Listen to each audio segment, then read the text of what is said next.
우리 시편 129편 1절에서 8절까지 말씀 우리 한 절씩 교독하면서 읽도록 하겠습니다.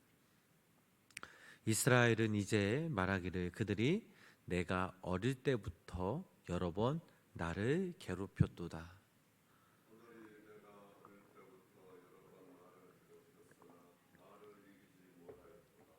밭 가는 자들이 내 등을 갈아 그 고랑을 길게 지었도다.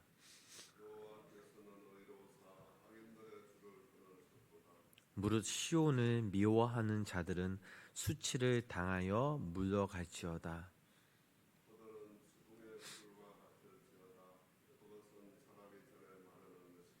이런 것은 베는 자의 손과 묶는 자의 품에 차지 아니하나니.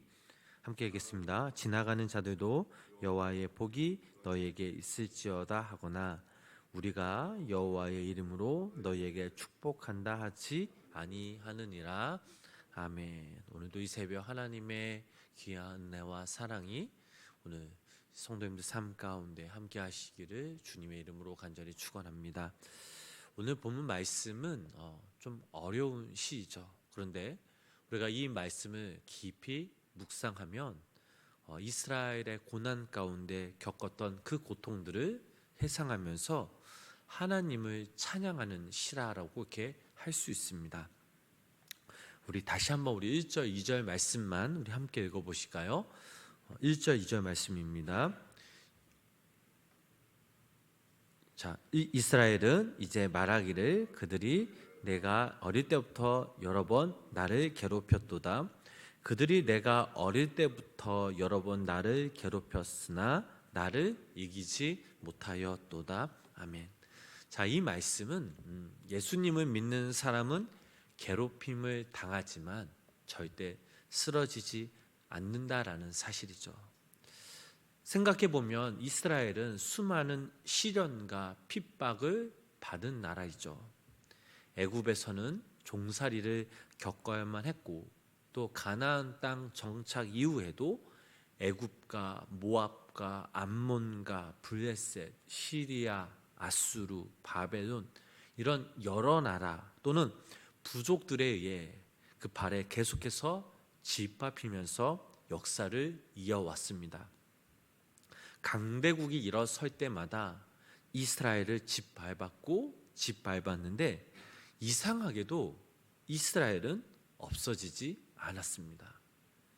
놀라운 것은 짓밟은 강대국들은 없어졌는데 짓밟힌 이스라엘은 여전히 존재하죠.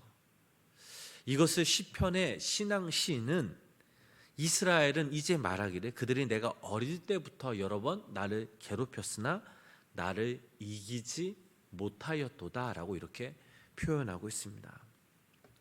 나라도 그렇지만 교회도 믿는 하나님을 믿는 자 한 사람 한 사람 다 그렇습니다. 많은 시련과 핍박을 받았지만 교회는 없어지지 않았습니다. 초대교회부터 박해를 얼마나 많이 받았습니까? 그러나 그런 박해를 많은 당해도 교회는 없어지지 않았죠. 약한 듯 하면서 강하고 지는 듯 하면서도 끝에 가서 이기고 없어질 듯 하면서 뒤에 가서 왕성해지는 것, 이것이 바로 교회였습니다.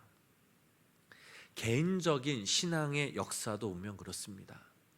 예수를 믿는 사람들이 괴로움을 당하고 시련을 만나서 곧 쓰러질 것 같았지만 쓰러지지 않았습니다. 자, 잠언서 24장 16절 말씀을 보면요, 이런 말씀이 있습니다. 우리 이 말씀 함께 읽어보실까요? 대저 의인은 7번 넘어질지라도 다시 일어나려니와 악인은 재앙으로 말미암아 엎드러지느니라. 요한복음 16장 33절 말씀 또 읽어보겠습니다. 이것을 너희에게 이르는 것은 너희로 너희 안에서 평안을 누리게 하려 함이라. 세상에서는 너희가 환난을 당하나 담대하라 내가 세상을 이겼노라. 시편 23장 4절 5절 말씀 계속해서 쭉 읽어보겠습니다. 내가 사망의 음침한 골짜기로 다닐지라도 해를 두려워하지 않을 것은 주께서 나와 함께 하심이라. 주의 지팡이와 막대기가 나를 안위하시나이다. 5절 말씀이죠. 주께서 내 원수의 목전에서 내게 상을 차려 주시고 기름을 내 머리에 부으셨나. 내 잔이 넘치나이다. 고린도후서 4장 8절 9절 말씀 보면 또 이런 말씀이 있습니다. 우리가 사방으로 우겨쌈을 당하여도 쌓이지 아니하며 답답한 일을 당하여도 낙심하지 아니하며 핍박을 받아도 버림받지 아니하며 거꾸러뜨림을 당하여도 망하지 아니하고. 자, 이것이 바로 신앙의 진리죠. 오히려 교회를 핍박하고 성도를 핍박하는 사람들이 망하고 죽었습니다. 옛날에만 그런 것이 아니죠. 지금도 그렇고 앞으로도 그럴 것입니다. 기독교를 믿는 사람들을 박해한 나라와 그 사람들 치고 잘된 나라, 잘된 사람이 없습니다. 우리 성도님들 역시 마찬가지죠. 어떤 고난의 그 상황이 또 어떤 어려움이 있더라도 우리 믿음의 사람들은, 우리 성도님들은 분명한 승리함을 믿으시기를 바랍니다. 3절 말씀을 보면 또 이런 말씀이 있습니다. 본문 3절 말씀 함께 읽어보실까요? 밭가는 자들이 내 등을 갈아 그 고랑을 길게 지었도다. 아멘. 자, 오늘 시인은 농부가 그 쟁기로 밭을 갈 때 생겨나는 것은 깊은 고랑의 모습을 통해 이스라엘이 겪어야 했던 고통이 얼마나 큰 것인지를 말하고 있습니다. 자, 쟁기로 밭을 갈아 깊은 고랑을 만들듯이 감독관이 노예를 향해 사정없이 채찍을 가며 짙은 흉터를 만들어내듯이 이스라엘의 대적은 수시로 그들 앞에 나타나 그들에게 씻을 수 없는 고통과 상처 깊은 고랑을 만들었음을 알 수 있습니다. 자, 이러한 고난과 상처난 그 이유가 무엇일까요? 두 가지로 생각해 볼 수 있습니다. 하나는 그들의 죄 때문이죠. 또 다른 하나는 그것이 하나님의 백성으로서 감당해야 하는 고난이기도 합니다. 디모데후서 3장 1절 말씀을 보면 이런 말씀이 있습니다. 우리 그 말씀 함께 읽어보실까요? 너는 이것을 알아 말세에 고통하는 때가 이르러. 또 골로새서 1장 24절 말씀을 보면 또 이런 말씀이 있습니다. 나는 이제 너희를 위하여 받는 괴로움을 기뻐하고 그리스도의 남은 고난을 그의 몸된 교회를 위하여 내 육체에 채우노라. 로마서 8장 17절 말씀도 읽어볼까요? 자녀이면 또한 상속자 곧 하나님의 상속자요 그리스도와 함께한 상속자니 우리가 그와 함께 영광을 받기 위하여 고난도 함께 받아야 할 것이니라. 그런데 여기서 중요한 사실은 무엇입니까? 하나님의 자녀인 우리는 끝까지 고난만 받다가 인생을 끝나기를 하나님은 원하시지 않는다라는 사실이죠. 그 고난의 끈을 끊어 주시는 분이 바로 우리의 하나님이시죠. 이것이 바로 우리를 향한 하나님의 사랑입니다. 그 말씀이 4절, 5절 말씀이죠. 그 본문 말씀 함께 읽어보실까요? 여호와께서 의로사 악인들의 줄을 끊으셨도다. 5절 말씀, 무릇 시온을 미워하는 자들은 수치를 당하여 물러갈지어다. 자, 예를 들면 그런 거죠. 히스기야 왕 때 아수르 왕 사네립이 18만 5천 군사를 거느리고 치러 왔다가 하나님의 이름을 모독하고 하나님의 이름을 대적하다가 하나님의 사자가 친히 전멸당하고 막강한 제국의 위세는 웃음거리가 되고 말았습니다. 자, 이 말은 무슨 말일까요? 하나님의 성도를 핍박하고 교회를 핍박하는 자들의 말로를 지붕 위에 풀과 같게 하신다라고 하십니다. 그 말씀이 오늘 저희들 읽은 본문 6절 말씀이죠. 그 말씀이 이런 말씀입니다. 그들은 지붕의 풀과 같을지어다. 그것은 자라기 전에 마르는 것이라.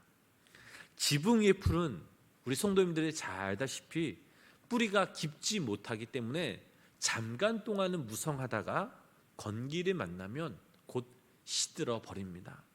그리고 사람이 그것을 벤다 하더라도 한 줌도 되지 않습니다. 이처럼 악인의 번영이 잠시 성황을 이룰 수는 있어도 오래 가지 못한다라는 것이죠. 오늘날 우리 성도님들을 괴롭히는 여러 가지 세력들이 있습니다. 사람이 될 수 있고 또 마귀가 될 수 있고 주변의 환경과 상황이 될 수도 있습니다. 그러므로 마귀의 세력들이 우리 성도님들과 우리 교회를 핍박한다 할지라도 우리 모두는 주님 안에서 참고 견뎌야 합니다. 그리고 그 핍박 가운데 신앙을 지키며 더욱더 하나님을 의지하는 믿음의 삶을 살아가실 때 하나님의 보호하심과 또 하나님의 은총을 받는 삶을 될 것임을 믿으시기를 바랍니다. 그래서 성경은 우리들에게 분명히 말해주고 있습니다. 베드로전서 1장 6절부터 7절 말씀 읽어보면 이런 말씀이 있죠. 함께 이 말씀 읽어보실까요? 그러므로 너희가 이제 여러 가지 시험으로 말미암아 잠깐 근심하게 되지 않을 수 없으나 오히려 크게 기뻐하는도다. 너희 믿음의 확실함은 불로 연단하여도 없어질 금보다 더 귀하여 예수 그리스도께서 나타나실 때에 칭찬과 영광과 존귀를 얻게 할 것이니라. 아멘. 자, 우리가 어떤 어려움과 고난 가운데서도 믿음을 지키면 하나님께서 마지막 그때 우리들에게 칭찬과 영광과 존귀를 얻게 해주신다라고 이 말씀 통해 우리는 다시 한번 깨달을 수 있습니다. 그래서 우리 성도님들이 오늘 하루도 살아가실 때에 하나님을 더욱더 의지하는 삶을 살아가시길 주님의 이름으로 축복합니다. 말씀을 정리합니다. 우리가 어떠한 고난과 아픔 속에 있든지 하나님께서는 우리 성도님들 한 사람 한 사람과 함께 하십니다. 그 하나님이 여러분들을 승리의 자리로 이끄실 것입니다. 주님이 우리와 함께 하시면 우리는 두려울 것이 전혀 없습니다. 오늘 하루 이 땅에서 살아가실 때에 이 믿음 하나도 주님과 함께 동행하셔 승리하시는 귀한 믿음의 성도님들의 삶이 되시길 주님의 이름으로 간절히 축원합니다. 기도하겠습니다. 사랑과 은혜의 주님, 우리가 주님을 믿는다 하면서도 막상 어려운 현실에 부딪히면 우리의 감정이 앞서고 믿음이 흔들리는 것을 우리는 늘 경험합니다. 그러할 때 우리의 영혼은 우리의 감정이 느끼는 것과 동일하게 느끼지 않을 수 있음을 기억하여 날마다 우리 성도님들이 하나님의 말씀을 붙잡는 귀한 삶이 되게 하여 주시옵소서. 오늘도 이 새벽 우리의 내면에 임재하 계시는 그 하나님, 우리와 함께 하시는 그 하나님, 오늘 시간에도 우리의 마음을 만져주시고 또 우리를 위로하시는 그 하나님을 기억하면서 우리 머릿속에 있는 생각부터 우리의 하나님의 말씀에 지배받는 귀한 시간 되게 하여 주시옵소서. 늘 우리의 삶의 중심에 하나님의 말씀을 붙잡고 살아가면서 어떤 일을 고난과 아픔과 슬픔을 경험한다 할지라도 우리의 감정대로 반응하는 것이 아니라 우리의 눈물을 닦아주시는 주님, 우리의 손을 잡으셔 우리를 일으켜주시는 주님, 당신의 넓은 품으로 우리를 안아주시는 그 주님, 그 주님의 뜻대로 나아가며 그 주님의 말씀에 순종할 수 있는 믿음의 삶을 살아가는 우리 모두가 되게 하여 주시옵소서. 하나님, 오늘도 이 새벽 우리의 여러 가지 기도 제목들을 가지고 나왔습니다. 하나님만이 우리의 마음과 사정을 아신 줄 믿습니다. 오늘 이 시간 함께하여 주셔서 우리의 마음을 위로하여 주시고 붙잡아 주시고, 또 우리가 오늘도 이 시간 합심하여 주님 앞에 기도하며 나아갈 때에 하나님 우리의 기도에, 간절한 간구의 기도에 기울여 주셔서 당신의 때에 당신의 방법으로 우리의 기도 제목들이 응답받는 놀라운 은혜의 역사가 우리 삶 가운데 임하게 하여 주시옵소서. 예수님의 이름으로 간절히 기도드렸습니다. 아멘.